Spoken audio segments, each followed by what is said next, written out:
जय हिंद साथियों, मैं आलोक मौर्य ईवे एकेडमी पर आप सभी का बहुत बहुत स्वागत करता हूं और यह आशा करता हूं कि आप सभी बहुत ही अच्छे होंगे। तो हमारी ग्राफ से संबंधित जो भी क्लास चल रही थी, हमने अपने सिलेबस को पूरा कर लिया है।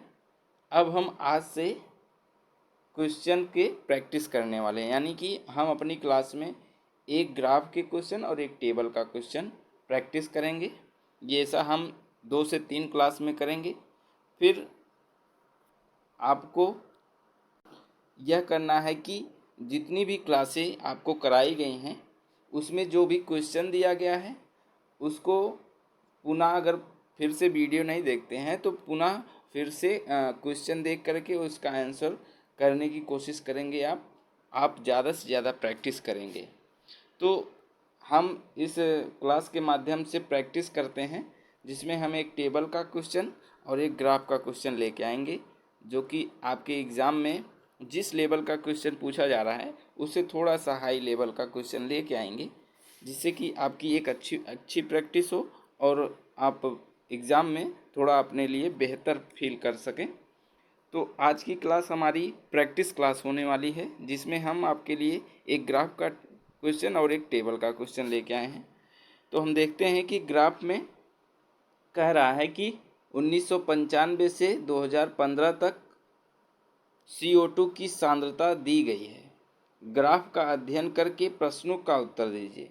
ये जो ग्राफ है ये CO2 गैस जो है उसकी सांद्रता को दर्शाता है, यानी कि 1995 2000 2005 2010 2015, यानी कि 1995 से लेकर 2015 तक CO2 की जो सांद्रता की अध्ययन किया गया है उसको यहाँ पे दर्शाया गया कि यानी कि 1995 सांद्रता 360 थी, 2000 में जाके 370 हो गई, 2005 में 380 हो गई।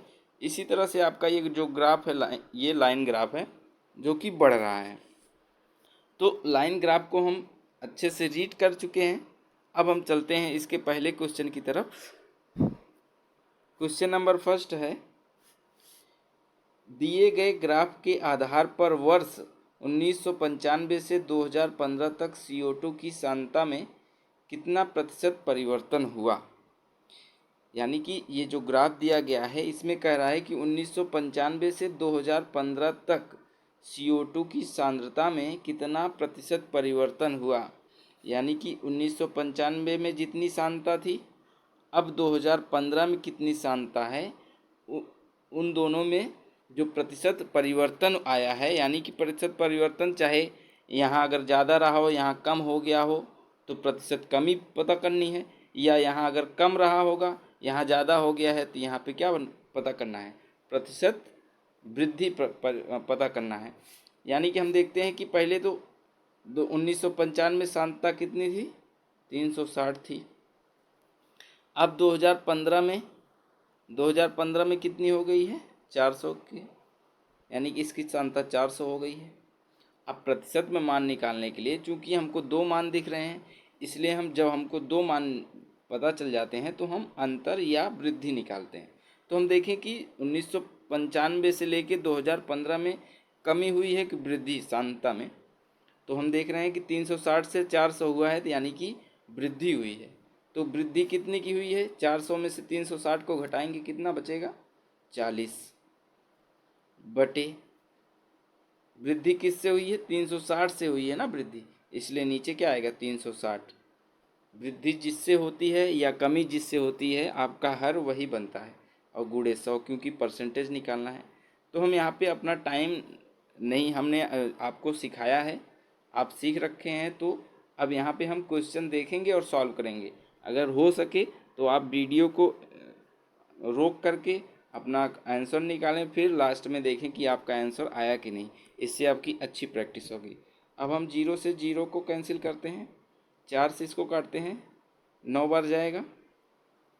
अब 9 से हम 100 को डिवाइड करेंगे तो 9 एक के 9 बचा, 1 10, फिर से 9 एक बार जाएगा, फिर 1 बचा, दशमलव लगाएंगे फिर 10 होगा, यानी कि 11। हम देखिए अभी अगर हम ऑप्शन से देखते तो हमको नहीं मिलता, क्योंकि 11 11 11 चारों में है, इसलिए हमको पूरा आंसर निकालना ही पड़ा। तो 11.11% आपका ये क्या है, परिवर्तन आया है 1995 से लेके 2015 तक। चलते हैं नेक्स्ट क्वेश्चन की तरफ। नेक्स्ट क्वेश्चन है, किस 5 वर्ष में CO2 की सांद्रता में सबसे तेज वृद्धि हुई है? आपसे ये पूछ रहा है कि किस वर्ष, जो 5 वर्ष यानी कि किन 5 वर्षों में, ये जो दिया गया है 1995 से 2000 दिया गया, यानी कि ये 5 वर्षों का अंतराल दिया गया है, यानी कि 5 वर्षों का अंतराल लेके ये चल रहा है कि 1995 से 2000 के बीच जो सांद्रता हो रही है, बढ़ोतरी या घटोतरी, उसी को यहाँ पे दर्शाया गया है। तो आपसे यही पूछ रहा है किस 5 वर्ष में CO2 की सांद्रता में सबसे तेज वृद्धि हुई है। तो हम देखें 1995 से 2000 में कितनी वृद्धि हुई है, 360 से 70 हुआ, यानी कि 10 की हुई। 2000 से 2005 के बीच कितनी वृद्धि हो रही है, 10 की हो रही है। और हम देख रहे हैं कि 2005 और 2010 के बीच कितनी वृद्धि हो रही है, 2005 यहाँ पे है यानी 80 पे है, और ये लगभग बीच में है। तो हमने बताया था यहाँ का इन दोनों के बीच में 10 का अंतर है, तो इसका आधा कितना होगा, 5 होगा। यानी कि ये 380 पे है, ये 385 पे, इन दोनों का अंतर कितना आया, 5 आया। अब 385 से 2010 और 15 में वृद्धि कितनी हो रही, 385 से 400 हो जा रही है, यानी कि 385 से 400 हुई है, यानी कि 15 की वृद्धि हो गई। हाँ, 15 की वृद्धि हो गई। तो हमसे पूछा है सर्वाधिक वृद्धि किस में हुई, सर्वाधिक वृद्धि 10 से 15 के बीच, यानी इस 5 वर्ष में हुई है। तो हमारा राइट आंसर क्या हो जाएगा, 10 से 15। तो नेक्स्ट क्वेश्चन, क्वेश्चन नंबर 3 कह रहा है,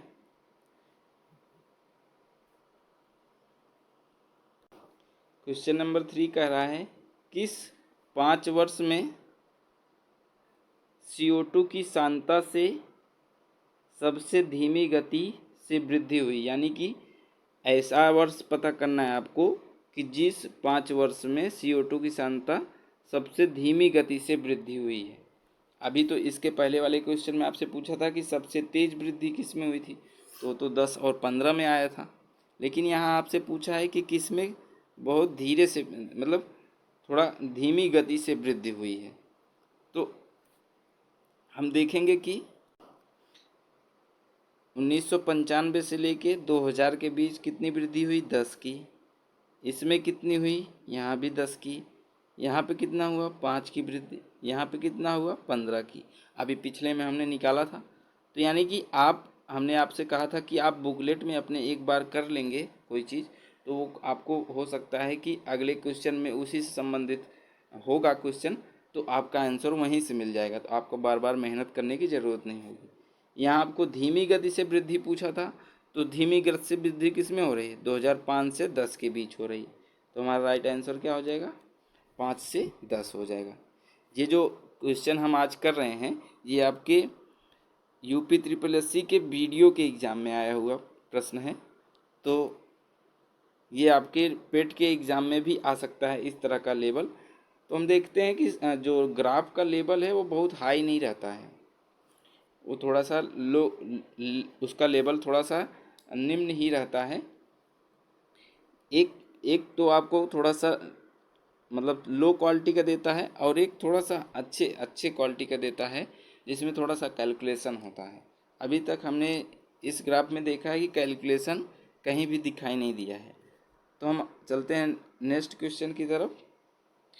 क्वेश्चन नंबर 4 कह रहा है कि CO2 सांद्रता की अनुमेय सीमा 350 है, तो वर्ष 2015 के अंत में CO2 की सांद्रता अनुमेय सीमा से कितने प्रतिशत अधिक है। ये जो सीमा दी गई है, यानी कि ये सांद्रता की सीमा है, उसी को अनुमेय सीमा बोल रहा है। ये सांद्रता की सीमा है 340, 350, 360, 370, ये सांद्रता की सीमा है। हमसे ये पूछ रहा है कि CO2 की सांद्रता अनुमेय सीमा 350 है। अगर किसी वर्ष 350 है तो वर्ष 2015 के अंत में CO2 की सांद्रता अनुमेय सीमा से कितने प्रतिशत अधिक होगी। तो वर्ष 2015 में वो कितना अधिक हो जाएगी, प्रतिशत में पूछ रहा है। तो वर्ष 2015 में कितना हो गई है, 400 हो गई है। तो हम देखें कि ये 350 से कितना अधिक हो गया, अंतर निकालेंगे। 400 में से 350 को घटाएंगे, कितना कितना अधिक हुआ, 50। किससे अधिक हुआ है, 400 से अधिक हुआ कि 350 से, तब 400 हुआ। तो अधिक इसी से हुआ है, इसलिए ये नीचे जाएगा। गुणे 100 करेंगे क्योंकि परसेंटेज निकालना है। 0 से 0 और 5 से काटेंगे 7 बार में। अब आपको देना है 100 में 7 से भाग देना है। तो 7 एक के 7, यहाँ पे बचा 3, 30 हो गया। 7 चौक 28, बचा 2, दशमलव लगाएंगे 20 हो गया। अब 20 में 7 दूना 14। अब आप देख रहे हैं कि 14.2 आ चुका है। हम आगे भी निकाल सकते हैं, लेकिन ऑप्शन में देखिए, आप ऑप्शन को देखते रहा करिए। ऑप्शन में देखिए 14 एक ही में दिया है, बाकी सब में 13 है, 22 है, 25 है, यानी कि यही ऑप्शन हमारा क्या हो जाएगा, राइट आंसर हो जाएगा। चलते हैं हम नेक्स्ट क्वेश्चन की तरफ। इस ग्राफ का लास्ट क्वेश्चन है कि वर्ष 2015 में CO2 की सांद्रता में कितने प्रतिशत की कमी किए जाने पर यह अनुमेय सीमा 350 तक वापस पहुंच जाएगा। आपसे पूछ रहा है कि 2015 CO2 की सांद्रता जो आ रही है 400 रुपये, 400 जो सांद्रता उसकी आ रही है, वो कितने प्रतिशत की इसमें कमी होगी कि वो 350 हो जाएगी, ये आपसे पूछ रहा है।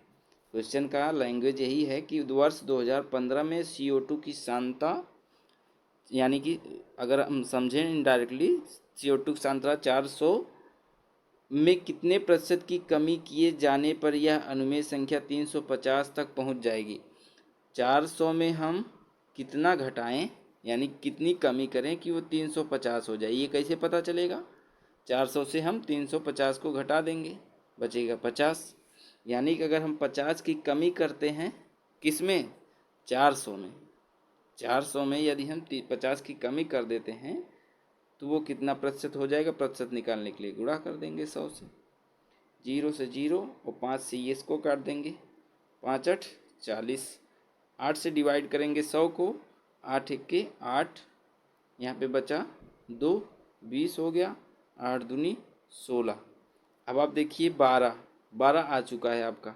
अभी दशमलव के बाद भी और आएगा, लेकिन हम देखें ऑप्शन में हमको 26, 37, 14 और 12.5, 12 से संबंधित एक ही आंसर मिल रहा है, इसलिए हमारा राइट आंसर ये हो जाएगा।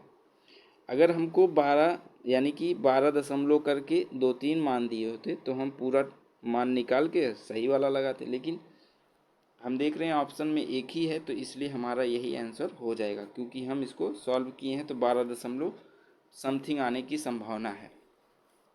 तो आप देखे होंगे कि ये जो ग्राफ का क्वेश्चन था, ये एक तो पेपर में आया हुआ, प्रीवियस पेपर में आया हुआ क्वेश्चन है, और देख रहे हैं कि अगर आप ग्राफ को अच्छे से सीखे हैं तो कितनी आसान तरीके से आप इसको कर रहे हैं। बस ग्राफ को देख करके इसको देखते चलना है और क्वेश्चन सॉल्व होता चला जाएगा।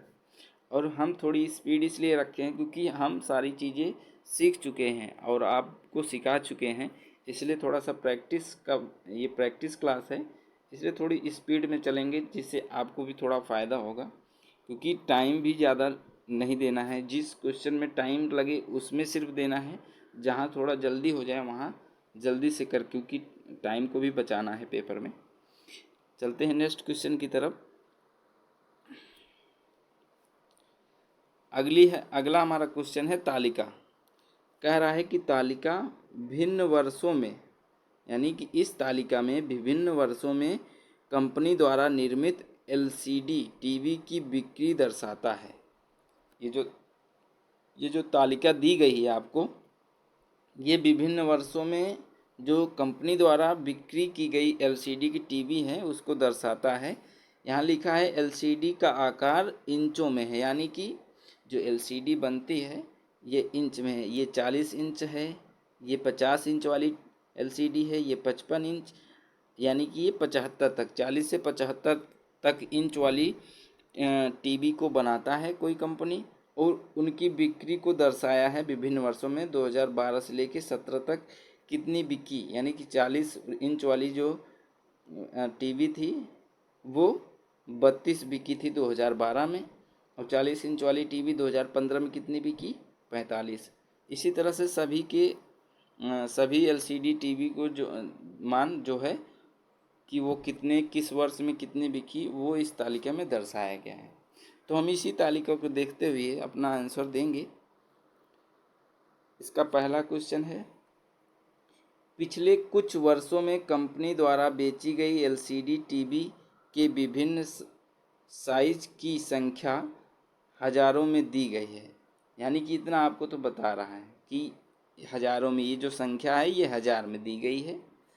अब पूछा है कि बेचे जाने वाले 50 इंच और 70 इंच की एलसीडी टीवी की कुल संख्या के बीच का अंतर, यानी कि 50 इंच बेची जाने वाली एलसीडी टीवी और 70 इंच बेची जाने वाली एलसीडी टीवी, जो टोटल इनका योग आएगा, इन दोनों के बीच का अंतर कितना है ये पूछ रहा है।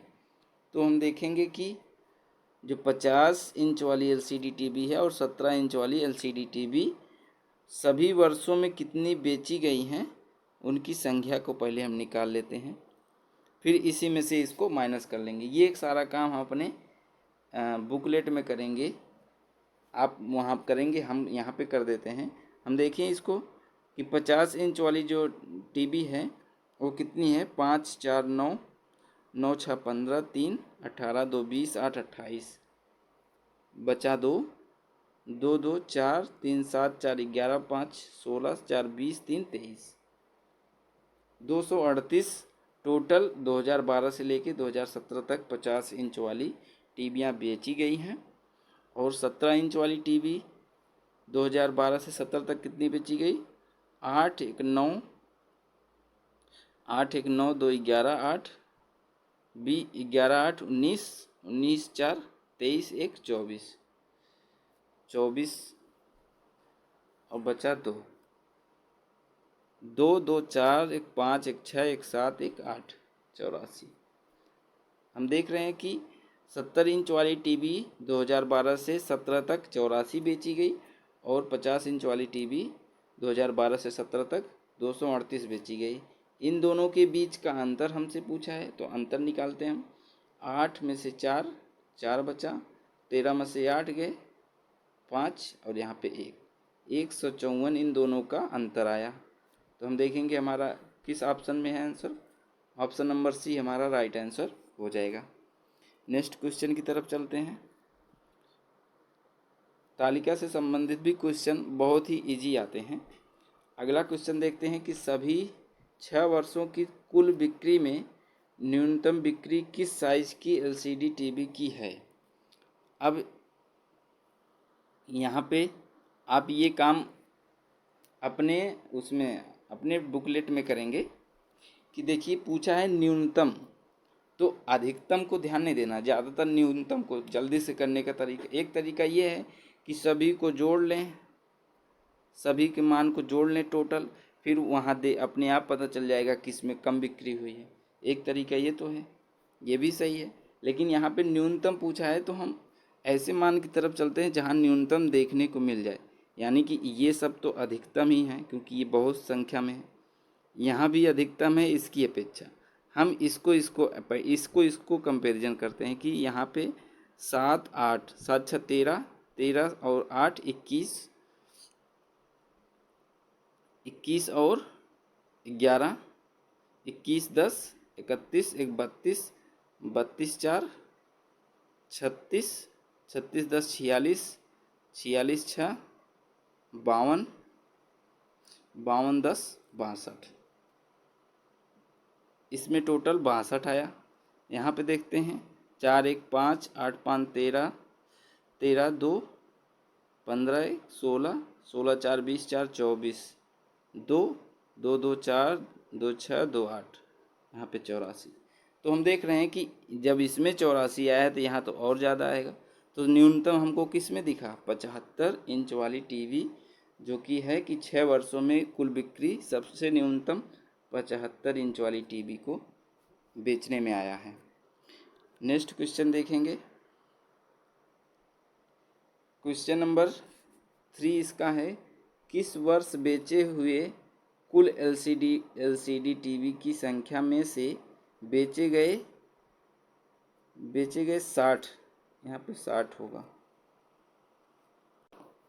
60 की एलसीडी टीवी का प्रतिशत अधिकतम था। आपसे पूछ रहा है कि किस वर्ष बेचे गए कुल एलसीडी टीवी की संख्या में से बेचे गए 60 इंच की एलसीडी टीवी का प्रतिशत अधिकतम था। अब यहाँ आपसे परसेंटेज पूछा है कि 2012 में 60 इंच वाली टीवी का जो प्रतिशत है वो किस वर्ष बेचे गए कुल एलसीडी टीवी की संख्या में से बेचे गए 60 डिग्री के एलसीडी टीवी का प्रतिशत अधिकतम था। यानी कि अब हम सभी वर्षों में 60 इंच वाली टीवी का टोटल में से प्रतिशत निकालेंगे। जिस वर्ष टोटल प्रतिशत ज़्यादा आएगा वही हमारा आंसर होगा, ये पूछ रहा है। तो इसके लिए क्या करना होगा? हमको ये करना पड़ेगा कि 2012 का टोटल बिक्री निकालना पड़ेगा और 2013 का टोटल, यानी कि ये पूछ रहा है कि 2012 में 60 इंच वाले का टोटल में से प्रतिशत कितना है। 2013 में 60 इंच वाले का टोटल में से 2013 में बेचे गए टोटल में से कितना प्रतिशत है। सभी का जब प्रतिशत निकल जाएगा तो आपसे पूछ रहा है कि ये जो प्रतिशत मान आया है किसमें सर्वाधिक है, उस ईयर का आप मान बता दीजिए। तो हम यहाँ पे सबसे पहले क्या करेंगे, इन सभी को जोड़ेंगे। ये थोड़ा कैलकुलेटिव होने वाला है। हमने आपसे कहा था कि आपके 4 क्वेश्चन में से 2 क्वेश्चन आपको कैलकुलेटिव मिलेंगे, 2 बहुत ही सिंपल मिलेंगे वहाँ पे। तो इसको ऐड करते हैं, 7 8 7 15 और एक 16, 16 4 20, एक 21, 21 और एक 22, 22 4 26, 26 2 28, बचा 2, 2 एक 3, 2 5, एक 6, 2 8, 3 11, 118। इसका मान आया 118। इसी तरह से हम सभी को जोड़ लेंगे। तो हम वर्ष 2012 में निकाल लेते हैं कितना प्रतिशत था 60 इंच वाली टीवी का जो बिक्री हुआ, यानी 2012 में 60 इंच वाली टीवी कितने बिकी है, 26 बिकी है। टोटल कितनी है, ये आपका 119 आएगा। यहाँ पे 119 गुणे 100। जब हम मान निकालेंगे, इसको थोड़ा कैलकुलेटिव है, जब इसको हम काट के मान निकालेंगे, यानी कि इसको गुणा कर लेंगे 2600 हो जाएगा, और 2600 में जब 119 से भाग देंगे तो आएगा आपका 21.84, इतना मान आ जाएगा। तो ये आ गया 2012 का मान आ गया। अब 2013 का देखते हैं। 2013 में भी किस तरह से करेंगे, 2013 में 38 हो रहा है, तो 38 और इसका टोटल आएगा, आपको जोड़ेंगे जब, इसका टोटल आएगा 224, और जब इसका परसेंटेज निकालना होगा तो 100 से गुणा करेंगे। इसका परसेंटेज में मान आएगा 20.98, इसका मान आ गया। चूँकि ये थोड़ा सा बड़ा क्वेश्चन है इसलिए हमको सभी के मान निकालने हैं, हमको बार बार रफ करना पड़ रहा है क्योंकि यहाँ पे जगह नहीं बचती है। आप अपने एग्ज़ाम में जब होगा तो सबसे पहले इन सभी को जोड़ लीजिएगा, ऐसा क्वेश्चन आए। इन सभी को जोड़ने पर थोड़ा सा टाइम लेने वाला क्वेश्चन है, इन सभी को जोड़ लें, टोटल मिल जाएगा। फिर 60 इंच वाला सभी को बार बार करते जाए, यानी 2012 का अभी निकाला था हमने, आया 21.84। 2013 का निकाला हमने, 2013 का निकाला तो आया 20.94। इसी तरह से सभी या हम ऐसा कर सकते हैं कि जो ऑप्शन हमको दिया गया है हम सिर्फ उन्हीं का मान निकाल लें और ये पता कर लें कि इन चारों में से किसका मान ज़्यादा आ रहा है, वही आंसर हो जाएगा। तो ये जो पूरा निकालने की ज़रूरत नहीं पड़ेगी वहाँ पे। तो हम देखते हैं कि 2012 का हम निकाल ही चुके हैं, 2013 इसमें नहीं दिया है इसलिए उसको छोड़ देते हैं। 14 का देख लेते हैं। 2014 में देखें 60 इंच वाले मान कितना है 47, और इसका टोटल मान जो आएगा वो आपका बटे में हो जाएगा कि परसेंटेज निकालना है टोटल में से। इसका टोटल आएगा 224 का जब 100% यानी कि 100 से मल्टीप्लाई करके परसेंटेज निकालेंगे तो इसका आएगा 20.98। आप अपनी कॉपी में आगे लिखते चलिए। इसका आ गया 20.98। अब फिर 2014 और 12 का निकाल चुके हैं, अब 15 और 16 के बचे हैं। तो 15 का हम देखते हैं मान 60 इंच वाली में कितना है 39, और बचे इसका टोटल 2015 में टोटल होगा 238 गुणे 100। जब इसको निकालेंगे इसका परसेंटेज आएगा 16.38। ये आपका 2015 में आ गया। नेक्स्ट जब हम 16 में निकालेंगे, 16 का देखते हैं 60 इंच वाले में कितना है 42 बटे 16 में टोटल जो बिक्री हुई है वो कितनी है 241 गुणे 100। अब जब हम इसका परसेंटेज निकालते हैं तो ये आ जाएगा 17.42%। यानी कि अब हम सभी जो चार मान हमको दिए थे इन सभी का हमने परसेंटेज निकाल लिया। उनसे हम कंपैरिजन करते हैं। पहले का आया था 21.84 2012 का, 2014 का आया 20.98, 2015 का 16 दशमलव करके आया था कुछ, 2016 का आया था 17 दशमलव समथिंग। यानी कि आपसे ये पूछा है कि किसमें प्रतिशत सर्वाधिक है, ये सभी परसेंट मान है। तो अधिकतम प्रतिशत किसमें है 2012 वाले में ही तो है। यानी कि जो सर्वाधिक एलसीडी टीवी का प्रतिशत अधिकतम है वो 2012 में है 60 इंच वाली टीवी का। नेक्स्ट क्वेश्चन, ये थोड़ा सा कैलकुलेटिव था, आप अपने एग्ज़ाम में इसी तरह से करेंगे। जो ऑप्शन दिए हैं उन सभी का आप ऐड कर लीजिए, और अगर सभी से पूछ रहा है परसेंटेज तो आप इसी तरह से निकालेंगे। अगला क्वेश्चन है, कह रहा है किस साल में एलसीडी की अधिकतम संख्या बेची गई। अब अधिकतम संख्या बेची गई, यहाँ भी वही लगाएंगे, वही अप्रोच कि 1 2 3 4 5 6 सालों में जो बिक्री हुई है। हमको यहाँ पे ऑप्शन में जो दिख रहे हैं जो ईयर, उन्हीं को जोड़ लेते हैं कि 2013 में दिया है, 2014 में दिया है, 2017 में और 2016 में जो बिक्री हो रही है उसको हमको ऐड कर लेना है। तो 2013 में अभी हम निकाले थे कितनी आई थी 180, 2014 में कितना आया था 224, 2016 में 241 और 2017 में 262 हम ऐड करेंगे। इस तरह से ऐड कर लिया जाएगा। आप इतना ही क्यों ऐड किए, क्योंकि ऑप्शन में जो दिया गया है वही हम ऐड कर लेंगे। अब हमसे पूछा है अधिकतम संख्या किस में है, तो हम देख रहे हैं कि 2017 है अधिकतम संख्या उसी में है, इसलिए हमारा राइट आंसर क्या हो जाएगा 2017। नेक्स्ट क्वेश्चन कह रहा है कि सभी 6 वर्षों की कुल बिक्री में किस आकार के एलसीडी की संख्या अधिकतम रही। यानी कि सभी 6 वर्षों की कुल बिक्री में, 6 वर्षों की जो कुल बिक्री हो रही है किस एलसीडी आकार की बिक्री सर्वाधिक रही। अब की बार हमको टोटल इसका निकालना है। तो हम देखेंगे ऑप्शन में जो 4 दिए गए हैं मान, सिर्फ उन्हीं का टोटल निकाल लेते हैं।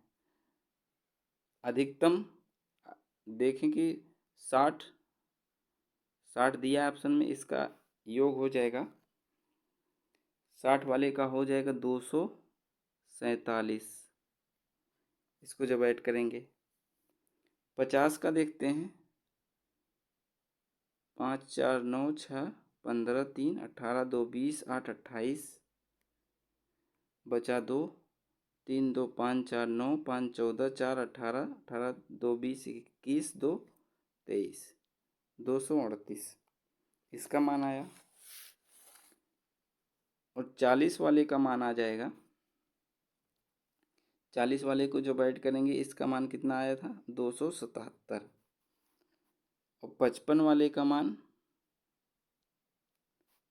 55 इंच वाले का मान आया है 245। इसको ऐड करेंगे तो हमसे पूछा है अधिकतम 277 238 247 245। तो अधिकतम किसका मान है 40। अधिकतम 40 इंच वाली जो एलसीडी बिकी है उसी का मान आ रहा है। तो हमारा राइट आंसर हो जाएगा 40।